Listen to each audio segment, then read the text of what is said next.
What is going on, everybody, and welcome back to Thursday edition of the Stokastic NHL Strategy Show, sponsored by BetMGM. It's Thursday, right? Yeah, it's Thursday.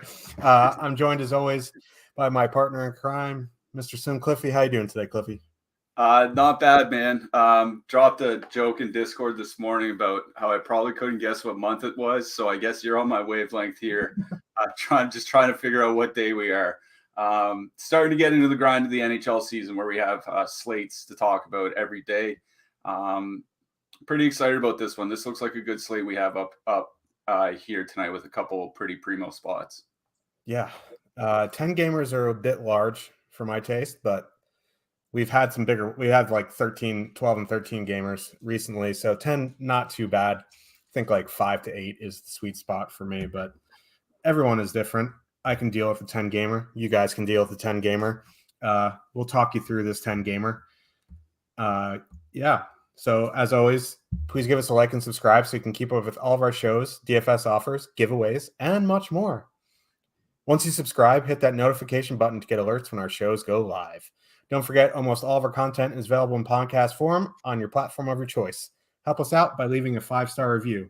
If I get enough comments with 5-star reviews talking about how big my head is, maybe we'll do a giveaway.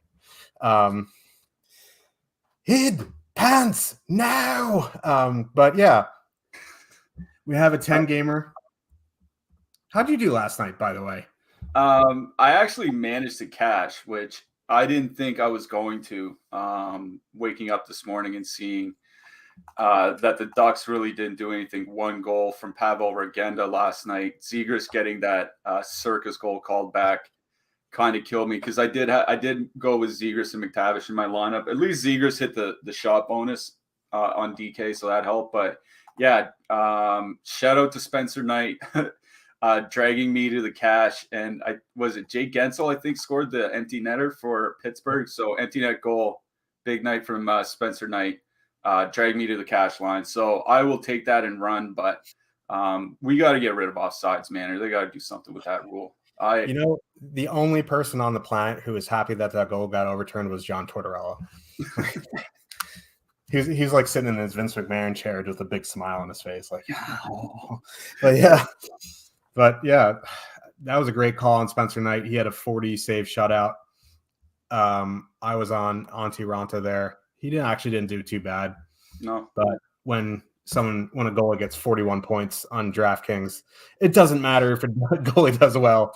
Yeah. He actually looked good on the PK too. The Hurricanes power play looked pretty powerless last night, but there were 4 or 5 power plays. Yeah, I mean, there's always that's why I hate watching my goalie, and I did that last night. I did watch Florida and Carolina just because we got to a point where Montreal was just kind of running Vancouver out of the rink. Like, I'm a Montreal fan, so I usually watch Hab games, but they started beating their brains in. So I started watching Carolina, Florida, and that's one thing I try not to do is watch my goalies. It's like playing season-long fantasy baseball and watching your closers. Like, you never watch your closers. Like, if you see your guys coming in for the 9th inning, you just shut your laptop and maybe pick up a book or something.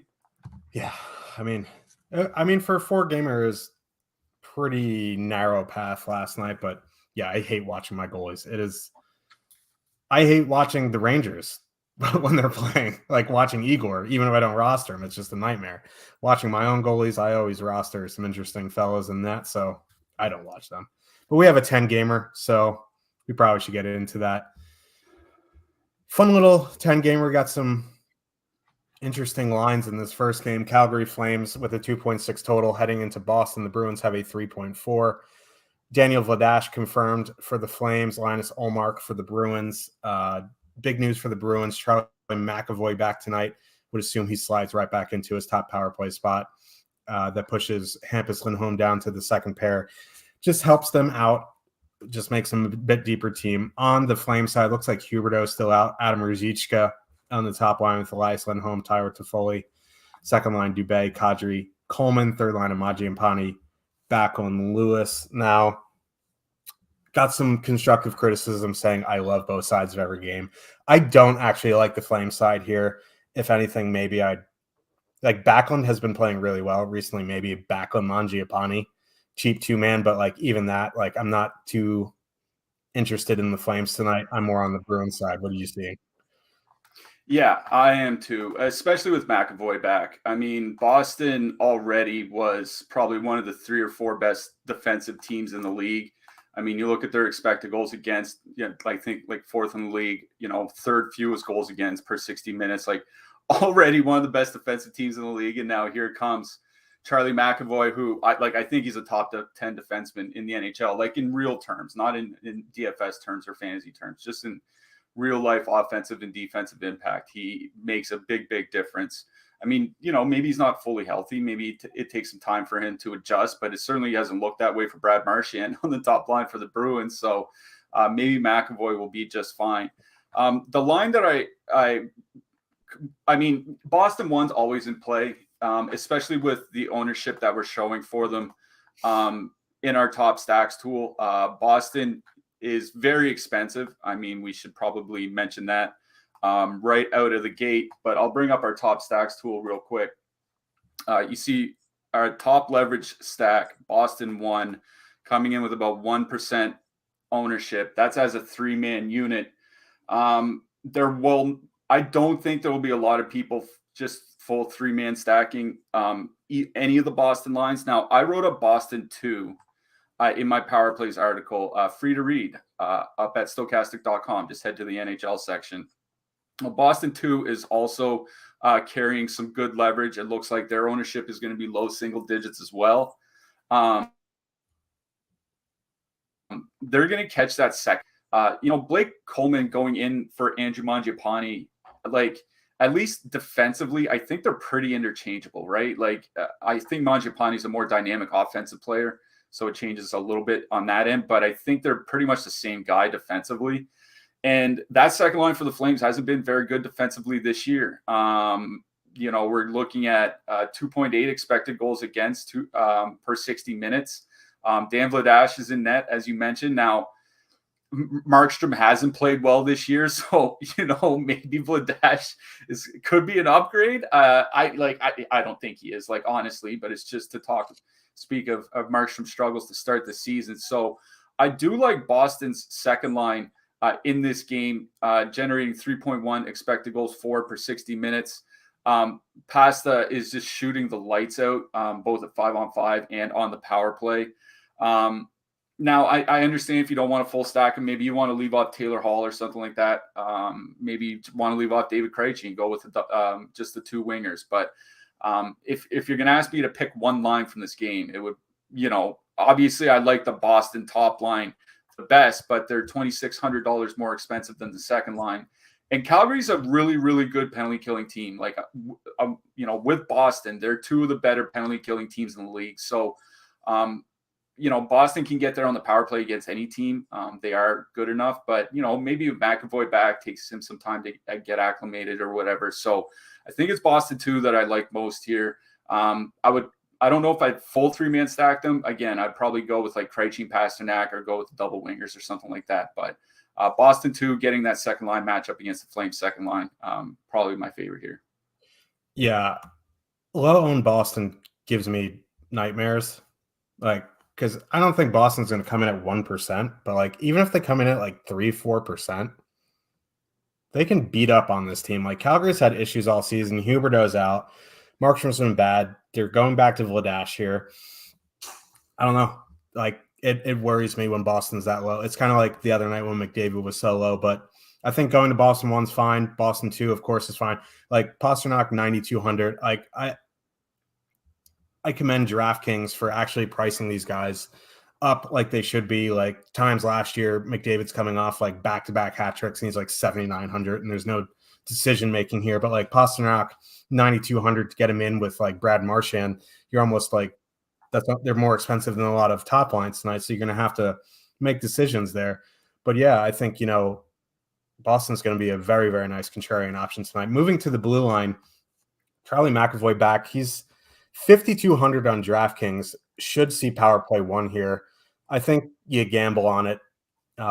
It is his first game back. I wouldn't gamble on it in cash. GPPs, I'd gamble on Charlie McAvoy contributing there. He's cheaper than Lindholm. He's the same price as Grzelcyk. So McAvoy for me. On the Flame side, I'd probably go to Weegar over Hannafin at 4,900. Or Weegar over Hannafin. These prices on the Flames just aren't great. Yeah, those Flames defensemen are starting to creep up, especially because they do have those injuries. Chris Tanev out, Oliver Shillington's still out of the lineup, Michael Stone obviously out. So there are some injuries they're dealing with. So those top 4 guys are all getting more ice time. I think if I had to pick just one, it would be Zadorov. He's sub 3K. Boston typically does generate a lot of shots, at least on DraftKings. I think Zadorov can get the block bonus here tonight. But yeah, I agree with you. I think the best play on either side for the defenseman is Charlie McAvoy. So let's move on to the next one. We have the Vegas Golden Knights with a 3.5 total heading into Buffalo. The Sabres have a 2.9 total. Eric Comrie confirmed. Logan Thompson probable. Same top 6 for the Knights. Sabres going with Skinner, Thompson, Hinostroza. They're just, going full blender again. JJ Peterka with Dylan Cousins, Alex Tuck, moving Casey Middlestad down to the third line. Not much ownership on the Sabres tonight.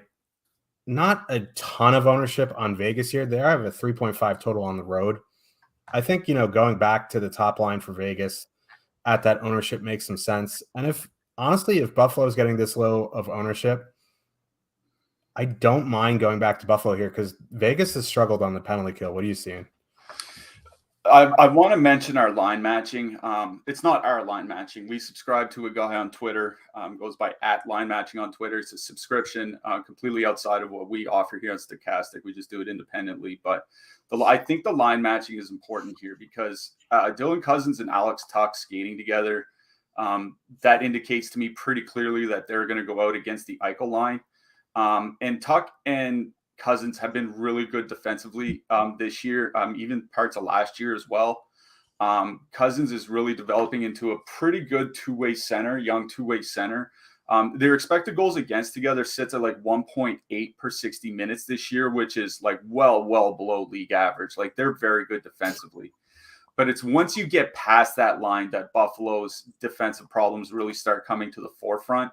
And that's what kind of makes me like the Vegas second line here. I wrote up Jonathan Marchessault in the Power Plays article. He has been getting some power play one time for Vegas, though neither team really takes a lot of penalties. So I don't know how much you necessarily need to just drill down and focus on power play stacking. But, he does get some top power play time. And they're going to, that line of Marchessault, Smith, and Carlson, they're going to miss the Cousins Tuck line a fair bit here tonight. So They're generating huge amounts of expected goals so far this year. Actual goals a little less, but that's kind of par for the course for them. Like, none of them are necessarily great shooters, like actual finishers. They just generate a lot of volume, and goals come through that volume.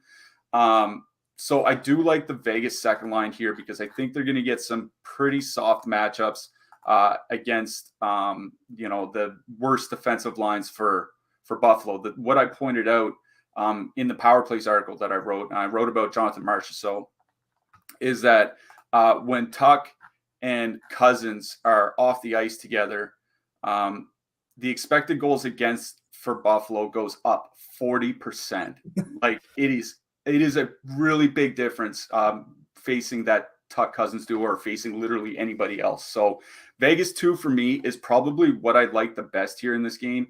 I don't necessarily have a problem even going to that Buffalo top line, Thompson, Skinner, and Hinostroza. I know people are going to kind of scoff at Hinostroza being there, but he's actually not a bad two-way winger. Like, he's good defensively, and he likes to shoot. That's something. He's not just one of those shot bots that we always talk about. He can, not only does he shoot, but he can force turnovers to get the puck going the other way. And having Skinner back with Thompson, we talk about it often in these shows, how well those two guys play together, the goals they can generate, the expected goals they can generate.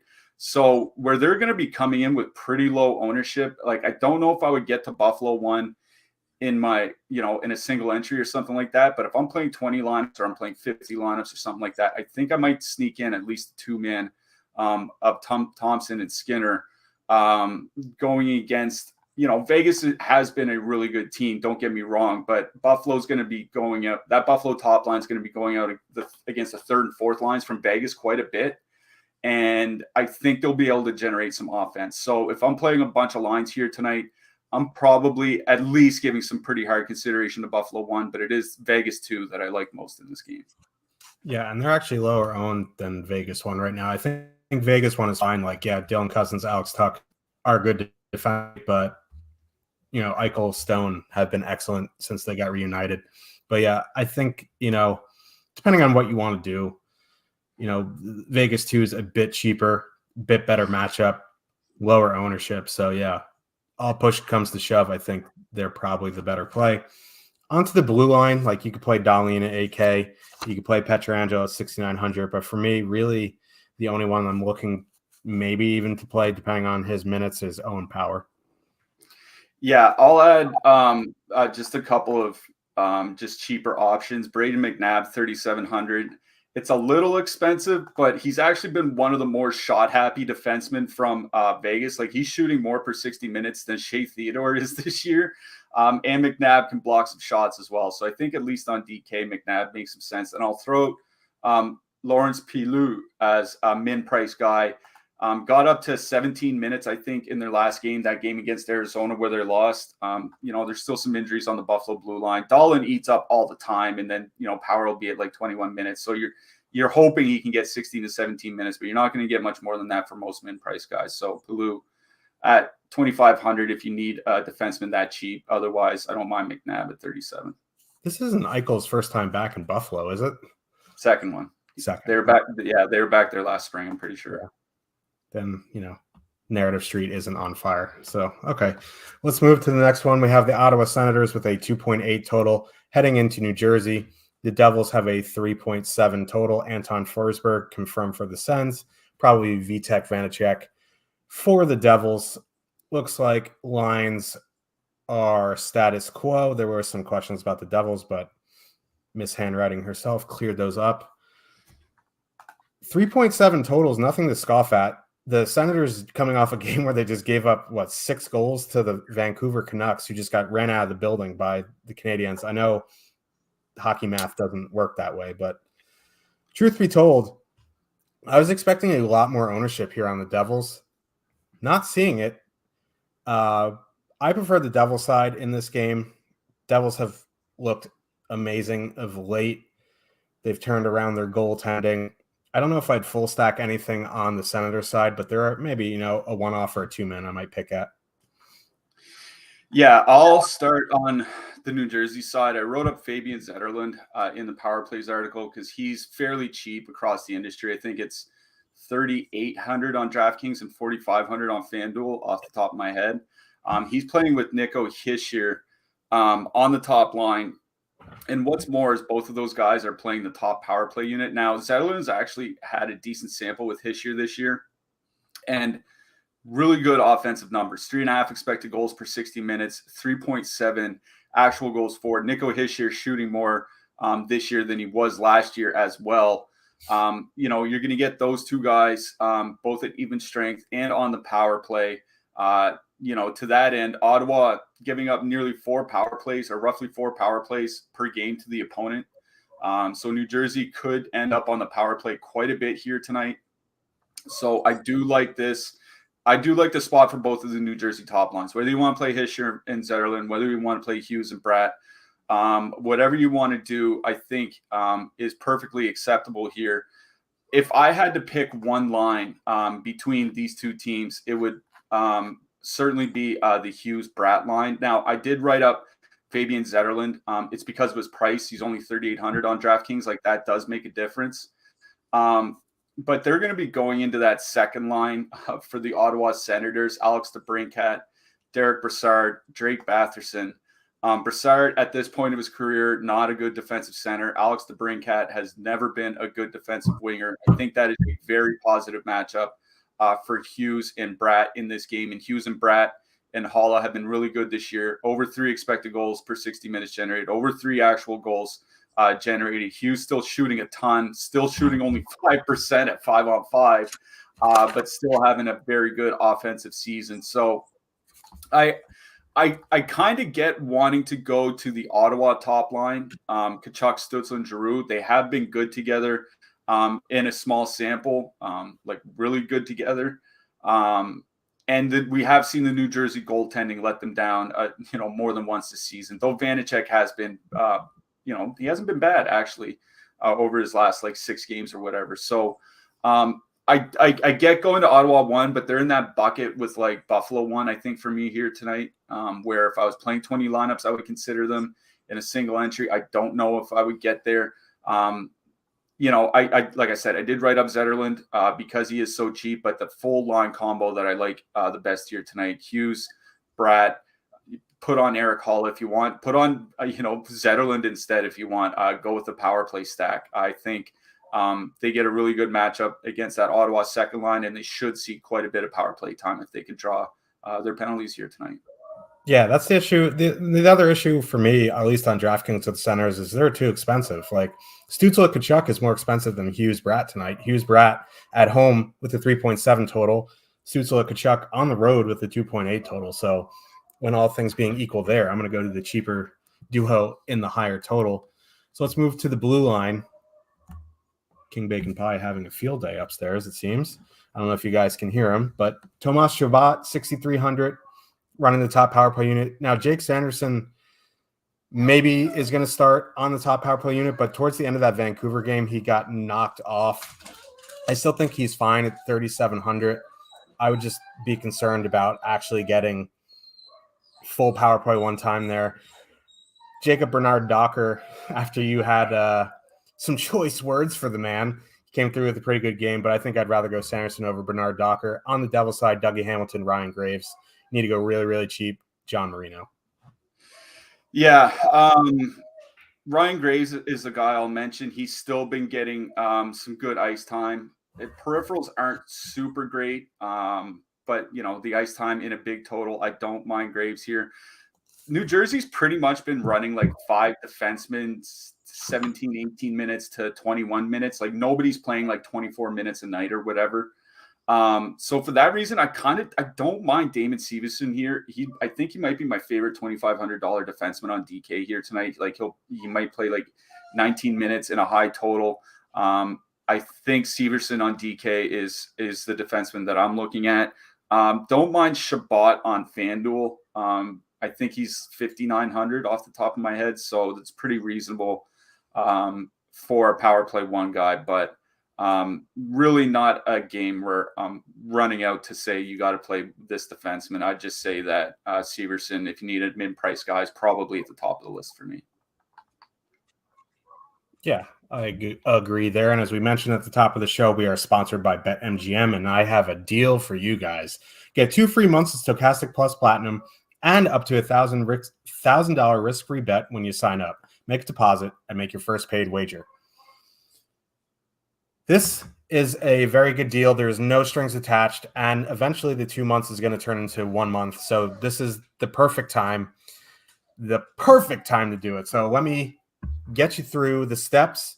They're very easy, and it'll get you a risk-free bet with BetMGM and 2 free months of Stokastic Plus Platinum. Even if you're a member to Stokastic right now, getting 2 free months of Stokastic Plus is an excellent, excellent thing. Get all the sports. So you have to create a free Stokastic membership using the form below. The link is in the description.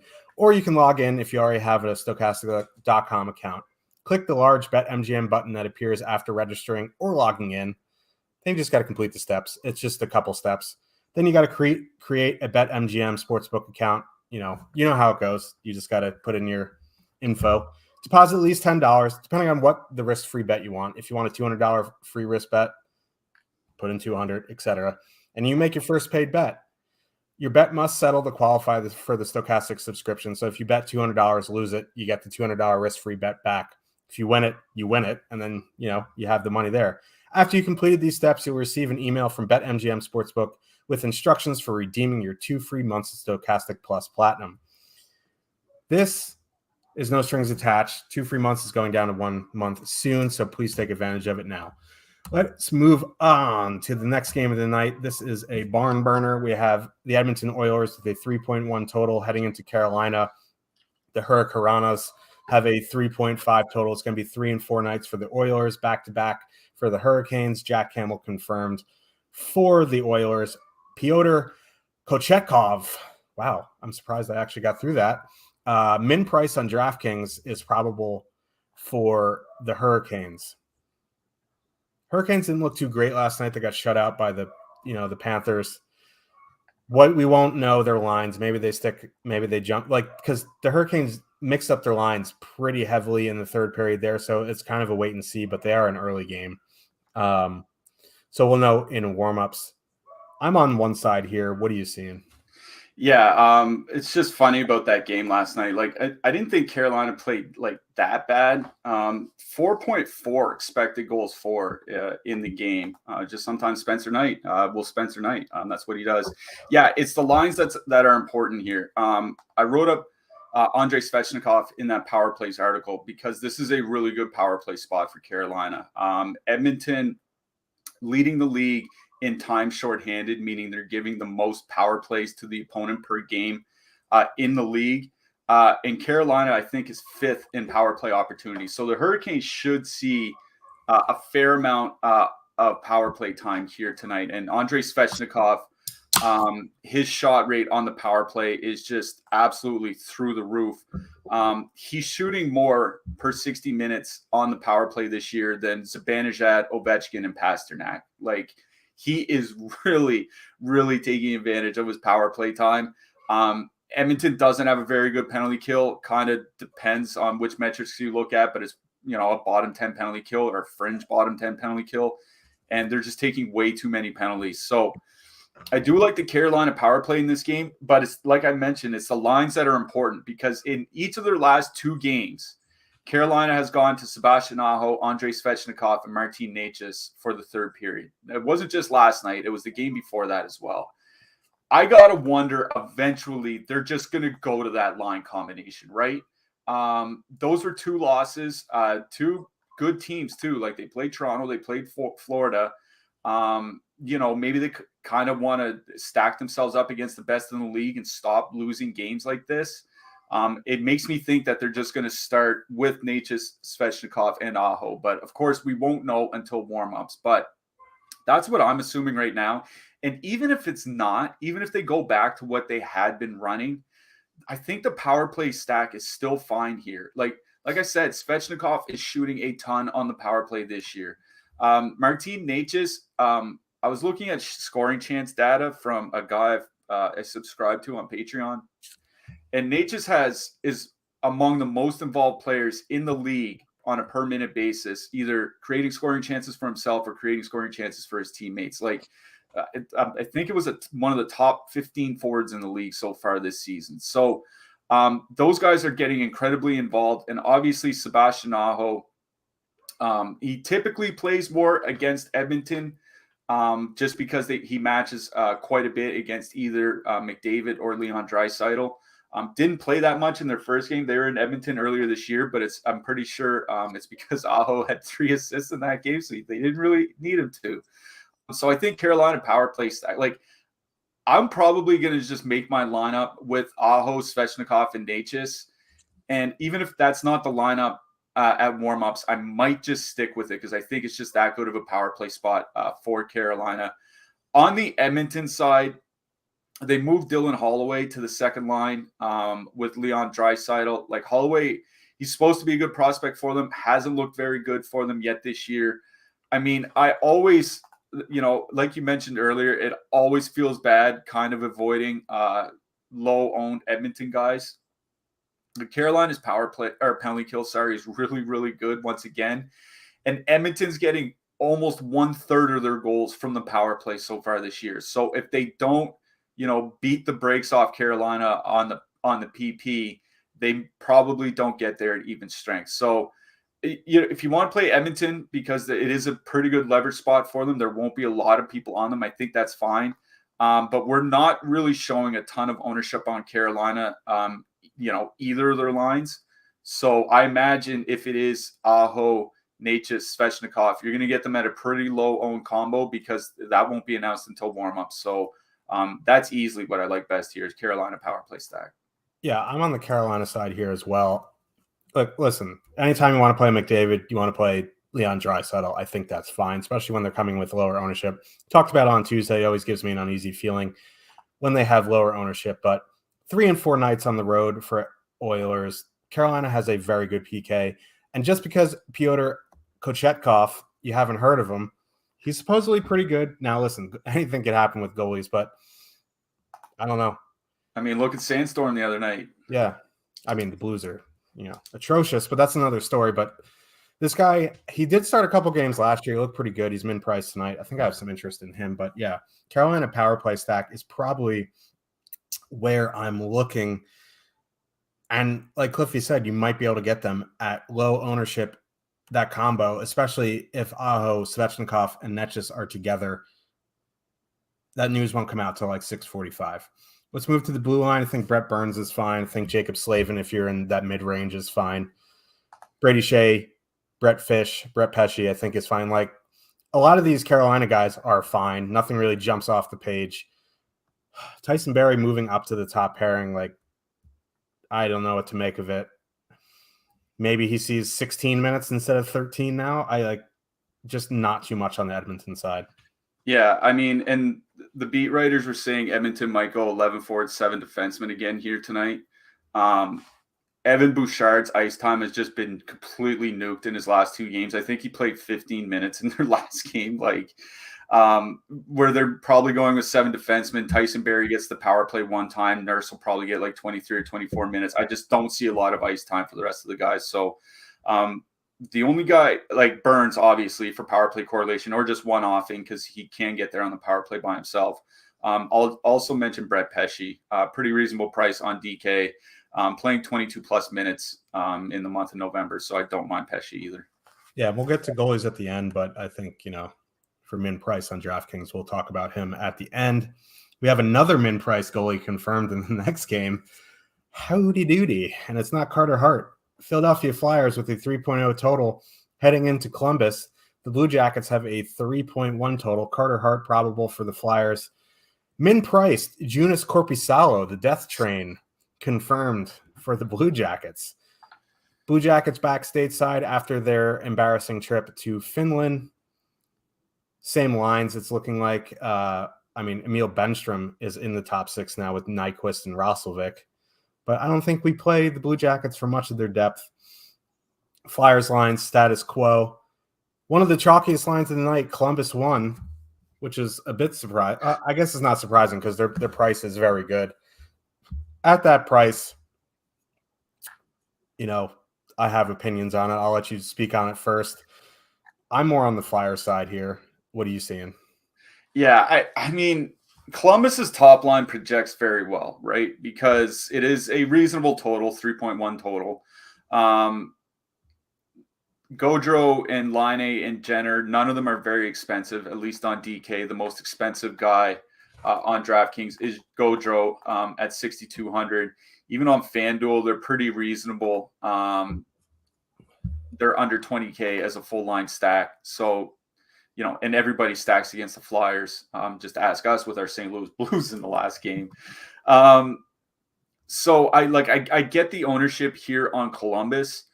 But a couple things is neither team really takes a lot of penalties. So not that Columbus has a good power play. I think they have one power play goal this year, like the entire team. It was Werenski too. So I don't think you have to, really stack for power play purposes in this game, but they are going to project well. They are going to be highly owned. They have played well together this year. 3.1 expected goals per 60 minutes at 5-on-5. The top line for the Flyers has not been good defensively. 4.1 expected goals against.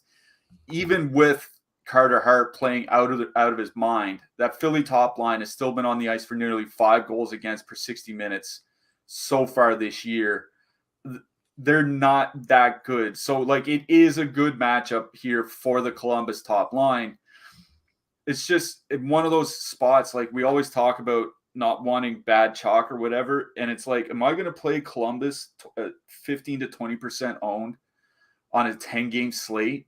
If I'm playing 150 lineups, obviously I will have some Columbus one in there. If I'm single entering, is that the line that I'm going to pin my hopes on tonight, especially with Carter Hart playing the way he has? I think he's had one bad game in the first month, and that's it. So, Columbus one projects well. They project very highly. We have them for nearly 40 combined points on DraftKings, which I think is the second highest on the slate, believe it or not. So they are projecting extremely well in this matchup. It's just I don't want to play them at 15 to 20%. That's just the long and short of it. So I don't really mind maybe a two-man from Columbus too.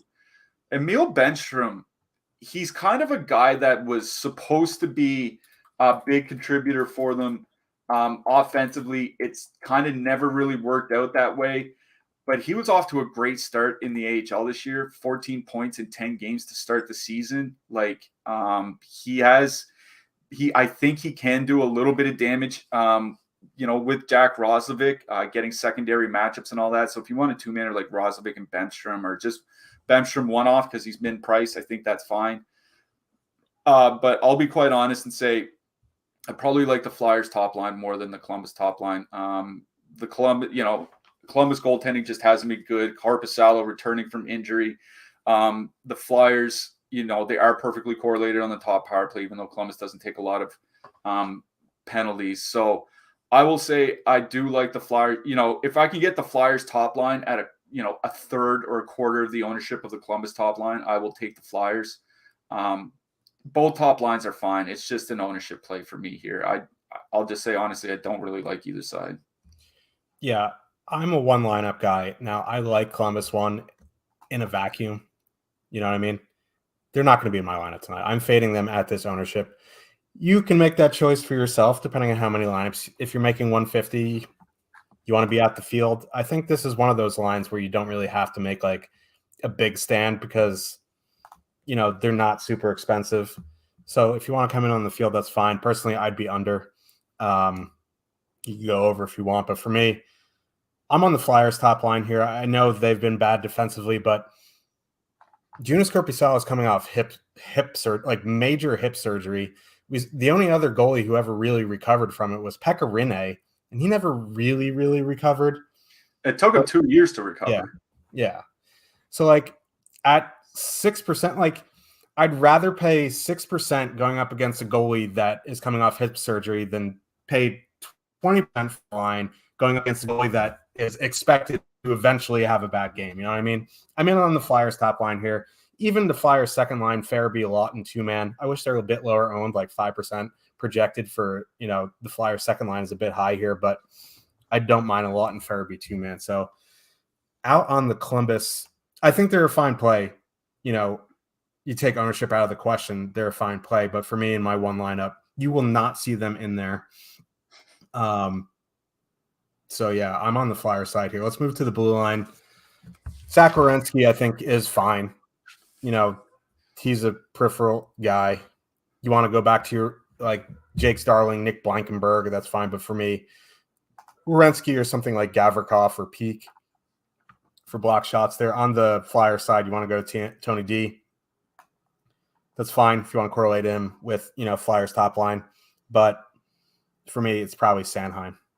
I think the defenseman I like the best here is Nick Blankenberg. His price is the dark side, my friend. Yeah, his price is still reasonable. He's sitting at 3,800 on DK, playing on the top pair with Zach Werenski.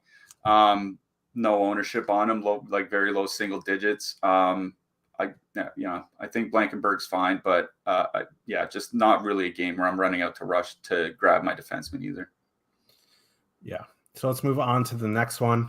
Another low-priced goalie, a good one who's been struggling a little bit. New York Rangers with a 3.2 total heading into Detroit.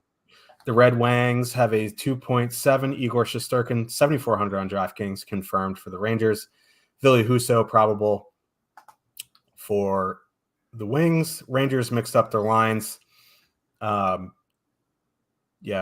Faceoff a bit behind on that, so I will tell you what they are. It is Kreider, Zibanejad, Jimmy Vesey, Trocheck, Kravtsov, and Panarin, and then the kids line is together, which is nice. Yeah, they are. If you watched the playoffs at all last year, when they got going, they were unstoppable at times, which is kind of weird to say for a third line, but they were honestly the best Rangers 5-on-5 line in the playoffs. If they can get to anywhere close to that, I think they are a very good play. Wings going Pia Suter, Dylan Larkin, Lucas Raymond, Kubalik, Kopp, Perron. For me, don't have much faith in the Red Wings tonight. That being said, Igor has looked a little shaky. They aren't getting much ownership. I don't think I'd full stack anything. Maybe I'd one off a Kubalik or a Perron. For me, I'm on a Rangers line here. I think we're on the same page. What are you seeing? Yeah, I'll talk about the Rangers top line quickly. As you mentioned, Chris Kreider back with Mika Zibanejad, Jimmy Vesey on the other side. One thing that worries me about this top line is Kreider's ice. Well, two things. One is Kreider's ice time. He's been under 1730 a game in his last 3 games. His 3 lowest ice time games have been his last 3 games. I don't know what's going on. Maybe there's some sort of nagging injury. Maybe there's other guys that they want stepping up instead.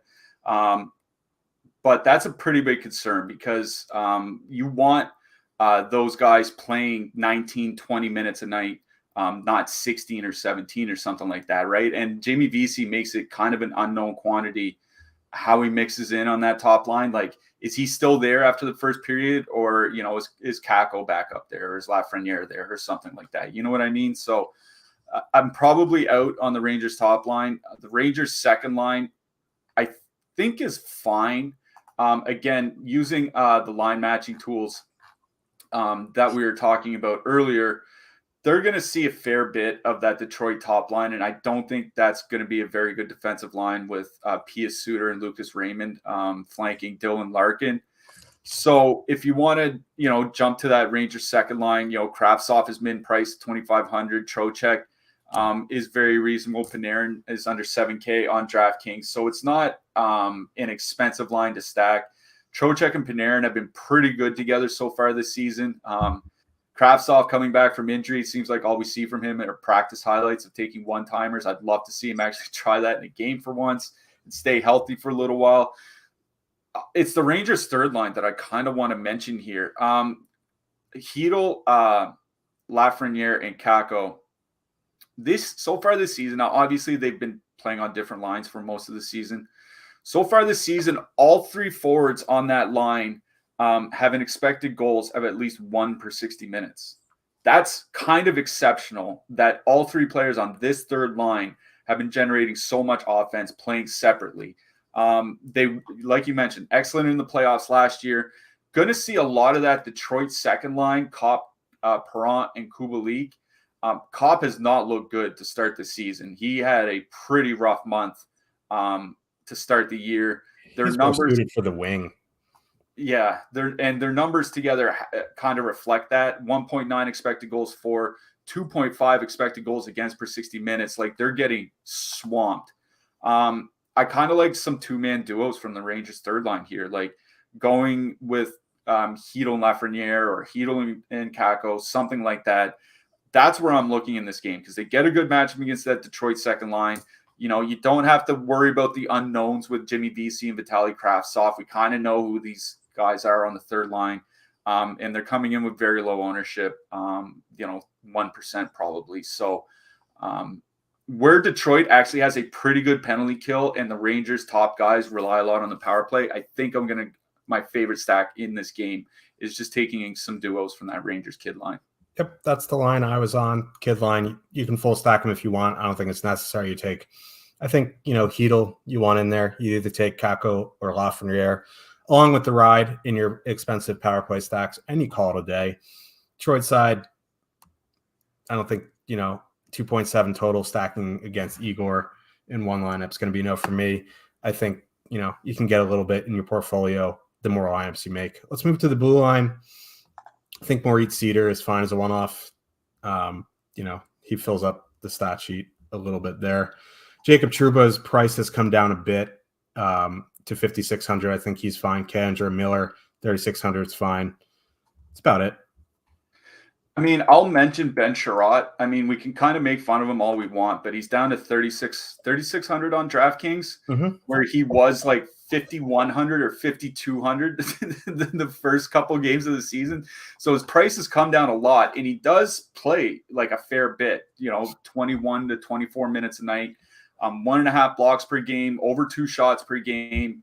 Lots of ice time. If you're looking for like a mid-threes type defenseman, if you have the salary for it, I think Sherratt is probably one of the guys I would look to. Yep. No argument from me. College basketball is back, and we have you covered with Matt Gajewski's industry-leading college basketball DFS package. And we've got a deal to kick the season off. Just $1 for your first week of college basketball DFS with promo code CBB is back. Or click on the link in the description. That's saving over 90% of the regular weekly price for college basketball. Included, you get projected fantasy points for every slate, player usage data, and an expert Discord chat. We have 4 games left, about 10 minutes to get through them because I was schmoozing at the beginning of the show. My bad. Arizona Coyotes with a 2.3 total heading into New York. The Islanders, miserable drive, by the way, has a 3.6 total. I'll be quick. Not in on the Coyotes tonight. Maybe their goalie. Islanders, line's not the greatest. Anders Lee, Matt Barzal, Oliver Wahlstrom, Parisi, Nelson, Palmieri. I think for me, it's some sort of power play stack. What are you thinking? Yeah, I'll just mention Nick Bjugstad quickly. He's projecting reasonably well for a guy that's priced under 3,000 on DraftKings. He got moved to the top power play for Arizona in their last game. Not that the Islanders typically take a ton of penalties. I think they're roughly middle in the league, but Arizona actually does a decent job of drawing power plays. So far this season, I think they're in the middle of the league as well. So, Bjugstad if you need a super cheap guy, but it's Barzal and Wahlstrom that I'm looking to here. Like I've just been waiting for these two guys to actually stick together. Now, does Wahlstrom play more than like 6 minutes tonight? I don't know. Ask the Islanders coach. It's honestly a huge concern, and it's why Wahlstrom won't project well because they don't play him a lot. But Barzal and Wahlstrom, like excellent offensive numbers together so far this year. 2.9 expected goals for per 60 minutes, 5.5 actual goals for, and their good offensive sample extends to last year as well. They're really not coming in with a ton of ownership. We're showing single digits, at least early on. Maybe that comes up a bit, but I get people being worried about the Islanders, playing Wahlstrom 7 minutes or whatever. So Barzal, Wahlstrom, throw on Anders Lee if you want. He does get to the net front, not shooting as much as typically does, but I do like that matchup for that Islanders top line, facing Arizona, especially where they're going to be sent out against the second and third lines for the Arizona Coyotes and not the top line. So Barzal and Wahlstrom for me. Yeah, I mean, Islanders are one of those. I lumped them in with the Capitals. They're not my favorite team to stack. I think taking bits and pieces of the Islanders is the way you do it. On the blue line, I think Noah Dobson's in play tonight. I wish his minutes were a bit more consistent. Ryan Pulak's okay. On the Arizona side, Josh Brown if you need some shot blocks. Otherwise, I'm looking elsewhere. Yeah, I'll just mention Adam Pelech. He's been playing the most of any Islanders defenseman so far this month. He doesn't bring a lot, but it's still a reasonably priced defenseman playing, high-ish minutes in a high total game. So I'll say Adam Pelech again. Let's move on to the next one. We have the San Jose Sharks with the 2.7 total. Heading into St. Louis, the Blues have a 3.3 total. Capo Kakinen confirmed for the Sharks. Jordan Binnington probable. Blues reunited Buchnevich, Thomas Tarasenko, although they are on different power play units now. Meyer, Hurdle, LeBanc together on the Sharks top line. I will say this isn't the best power play spot anyway for the Blues, but they are coming in with decent ownership. Anytime that line's together, I'll give them a shot in GPP. I kind of like the Sharks top line here. 2.7 total. Most of that's probably coming from the top line. Like LeBanc up there, he at least is kind of a soft shot bot there. So what are you seeing? Yeah, this isn't a power play spot for either team. Both team in the bottom 6 of the league, both in time shorthanded and power play opportunities per game. So I don't think we see a lot of special teams here. So, you don't have to play 7,000 Justin Falk or whatever he is today, or 8K plus Erik Karlsson. You don't have to play those guys. I don't know, man. St. Louis top line again, I think. Buchnevich, Thomas Tarasenko, very reasonably priced, not coming in with very much ownership. Looking at our top stacks tool, hasn't been updated, but probably going to be coming in around 5 or 6% or something like that, maybe a little bit higher. But they've been generating 3.5 expected goals per 60 minutes in their time together this year. They just haven't been able to score as much as they are last year. A lot of it has to do with Buchnevich shooting 0% at 5-on-5. Once that turns around, they'll be a lot better. Because this isn't a power play spot for either side, I think I'm focusing on either even strength lines, and the best even strength line in this game is that St. Louis top line. So, where they're very reasonably priced, not coming in with a ton of ownership. I think they're a little bit over $15,000. Doing the quick math in my head on DraftKings, like you can still fit in a pretty good secondary stack with that. So, Buchnevich, Thomas Tarasenko is what I like best in this game. Hello, darkness, my old Yeah, friend. exactly. Yeah, I don't mind taking stabs on lower owned San Jose one. They're not coming in at 35% tonight, which is nice. So I think you can use that line for once. On the blue line, Erik Karlsson, I think, is the most expensive D-man on the board. That seems a bit crazy. He's had an excellent start to the season, but he's shooting like 26%. Not the best power play spot either. Not much to like on either side of the blue line tonight. Maybe Mario Ferraro at 2,600 for some blocks. Colton Parayko for some periffs. Yeah, I mean, I think Parayko's price has just completely crashed on FanDuel. If I'm not mistaken, he's 3,600. That seems like a pretty good price for him on FanDuel. Mario Ferraro for me on DK, 2,600. Could play around 24 minutes. St. Louis doesn't shoot a lot, but for that price, for that ice time, don't mind him as a cheap guy on the blue line. Yep. So let's move on to the next one. We have the Nashville Predators with a 2.9 total. Heading into Colorado, the Avs have a 3.7 total. Valeri Nichushkin on IR. He will be out tonight. Kevin Lankinen confirmed against Alexander Georgiev. Without Saros in that Avs power play stack, we'll see it tomorrow. They are going to get ownership, though. They're going to be very highly owned. They still have positive leverage in our top stacks. Nashville one is okay. Just I feel like they're getting ownership just because of what they did in the beginning of last season, not what they've done lately. So for me, it's the Colorado side.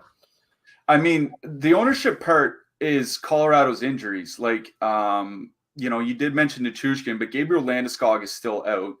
Nazem Kadri left in the offseason, so they lost their entire second line, and The only guy they brought in was Evan Rodriguez. I like Rodriguez, but he can't replace all that.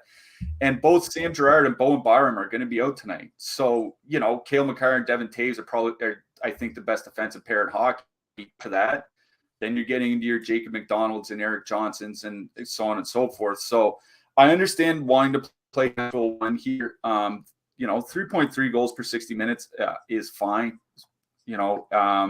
But their ownership is just a little bit high. Like, I don't want to play them at 7 or 8% on the road. I agree. I think I agree with a lot of people. It's about Colorado 1 in this game. Colorado 1 has been very good in this iteration, 3.4 expected goals per 60 minutes. McKinnon shooting 2.6% at 5-on-5. Like, once that comes up, they're going to start scoring a lot more. Both above average by time shorthanded as well. So I'll just say I do like both top lines in this game. Even with the ownership, I like Colorado's top line more. But I think with all the injuries and missing guys Colorado has, I think Nashville's top line does make some sense. Yeah. On the blue line, Yossi, Makar, Taves, maybe some Ekholm. His price keeps coming down. That's about it. I mean, Makar and Taves might each play 30 minutes here tonight. So just kind of consider that. I do like Roman Yossi's. Team's struggling to score, but he's still putting up a lot of peripherals. Yeah, if you're still living on Narrative Street from a few years ago, Matt Duchene back in Colorado. Take it for what you will. Last game of the night, Chicago Blackhawks, 2.5 total, heading into Los Angeles. The Kings have the biggest total on the board tonight, 3.9. Kings never announced their goalers, but it's probably going to be quick. Probable for Chicago is Peter Mrazek. Not much. Usually Chicago 1 is like projected with tons of ownership. Their projection points-wise is still high. I never know what to do with the Blackhawks side. I think the line of the day is Los Angeles 2, but their ownership might scare some people away. What are you thinking? Now, what you do with Chicago is just put a big old X over the whole team. I mean, Yep. I say that, and I know it's going to burn me tonight, but this is about Los Angeles for me. The second line is coming in with a ton of ownership because they are so cheap, and they're going to match up against that Chicago top line that has been just brutal defensively this year, 3.2 expected goals against per 60 minutes. The Kings' second line has been much better defensively since the start of the season, like over the last 7 or 8 games. So I don't have a problem with playing Kings 2, but it's like Columbus. It's just like exceptionally high ownership. So for me, I would probably go to the Kings top line. They've been playing 18 to 20 minutes since Gabriel Velarde moved up there. 3.8 expected goals generated per 60 minutes in their 80 minutes together. They all play the power play together. And as I mentioned in my power plays article, like I wrote up Sean Dursey in the power plays article because of the penalties that the Blackhawks take. The Blackhawks are giving up the third most power plays to the opponent in the league this year. The Kings are drawing the most power plays. I think whatever you do here, you just full stack either of the top 2 even strength lines. Honestly, if you're worried about ownership, throw in Arthur Kaliev on that second power play stack. He is pretty dynamite on the power play, getting secondary power play minutes. That's one way to dilute that ownership. Kings top line for me, though. Yeah, if you want to eat the chalk, I'd rather eat the chalk with LA2 than Columbus 1. You don't have to full stack. You can take some pieces. I think Kevin Fiala one-off also would be fine. He is getting double-digit ownership, though. We have a couple minutes left, or before the next show. Coming up right after us is No House Advantage Thursday Night Football at 3 with Pete and Jeff. No House Advantage Thursday Night NBA 3:30 with A10 and Gundacker. Real quick, give me some hat trick. My hat trick pick, going back to the Devils. Let's see how often they can burn me this season. I'm going with Jesper Bratt. Okay. Goalies for me, Anton Forsberg, Pyotr Kochetkov, Igor Georgiev. I'm sure there's some others. We ran out of time, though. My hat trick pick was going to be a Devil, but I will go with Nathan McKinnon. I'll say in net, I kind of like Eric Comrie tonight. He's not expensive at all. Vegas shoots a ton. Could see some high volume in a home matchup with, they're an underdog, but it's a home matchup. So don't mind Comrie. He's 6,800. Another cheap goalie to consider. So for Slim Cliffy, I'm your host, Josh Harris. We'll be back tomorrow, I think, for a 4 or 5 gamer. We'll see you in Discord. Good luck, everybody. Good luck tonight, everyone.